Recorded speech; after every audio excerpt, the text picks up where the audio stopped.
Hi everyone, my name is Lightner Callahan, and today I get to introduce one of my favorite people in the world, and that is Sabine. I met Sabine in 6th grade. We were friends of friends, and I quickly learned, well, over the years I've learned, that she is someone who loses her phone every 5 minutes and it is always in her backpack. Someone who is rarely in dress code because she likes to wear funny socks, someone who takes literally a million years to make one decision, but someone who puts in an insane amount of effort and love into everything that she does. In 8th grade is kind of when we got closer. We joined cross country together, and I learned then that she is someone who can hold a conversation with anyone about everything. Some of those conversations are to elicit snacks. Probably 90% of our grade has given Sabine food at some point in time, but some of those conversations are because of her genuine curiosity and wanting to understand other people. Sabine is brilliant and she's brave, and she pushes other people to be brave with her. She's a natural leader who everyone in our class adores.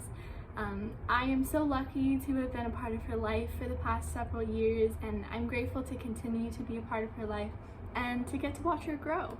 So I introduce to you Sabine Jimenez-Williams. Hello, my name is Sabine Jimenez-Williams, or Strum, Sabine the Running Machine. I started running in 8th grade after significant persuasion from Coach Tilson.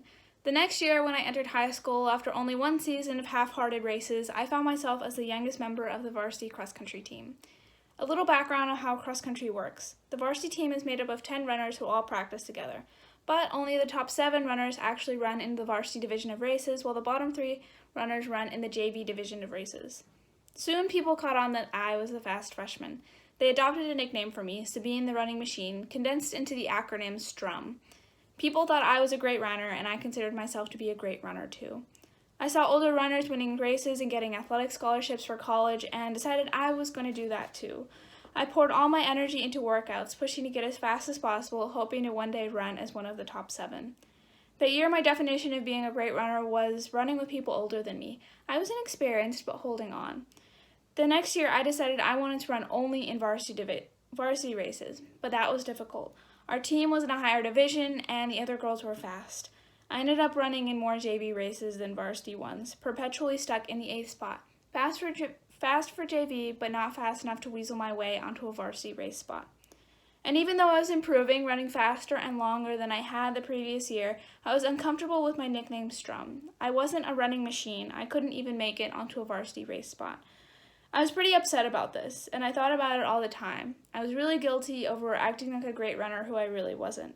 I had one scary thought of quitting altogether. What was the point of doing something at all if you couldn't do as well as you wanted to? While I'm sure you've heard your fair share of cheesy quotes in your lifetime, I hope you will listen to this one. I have no idea who said it or when, but I saw it on my bus ride home sophomore year on the billboard outside of Soup Peddler. It reads, "Comparison is a thief of joy." The truth is that for many things you will do in your lifetime, your performance will be measured in comparison to those around you. Your tests will be graded on a curve, your art will be judged alongside other artists, and you will sing with as much emotion possible but compared to other singers. Your spot on varsity will be dependent on the other runners on your team. For me, my evaluation of what a great runner was dependent on the performance of other runners, which I couldn't control. I can only control how fast I run. You can only control how well you sing, and only you can control how beautiful your art is. So my advice to you is to do that. Do each thing on your own scale, compare it only to yourself. And as the quote says, without comparison, you are left with so much more joy. Once I stopped caring as much about what place I came in or the time I crossed the finish line, I found so much more happiness in running. I run every day, on the trail, on the road, 3 miles of 13, 7-minute pace to 10-minute pace, finding value in each time I step out the door. I committed to a college a few weeks ago, but not as a recruited athlete. On the surface, my running career doesn't look like much. A few races won, only a few half marathons. But I still love running and will run for the rest of my life. I hope each of you will pursue the things that you love without pressure of performance or comparison to others. Sing off-key, make ugly art, and run slowly. Do things because you enjoy them without worrying about how the product stacks up.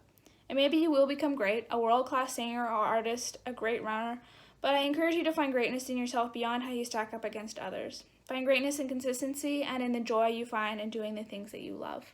That's what I've done, and in that way I do think I'm a running machine.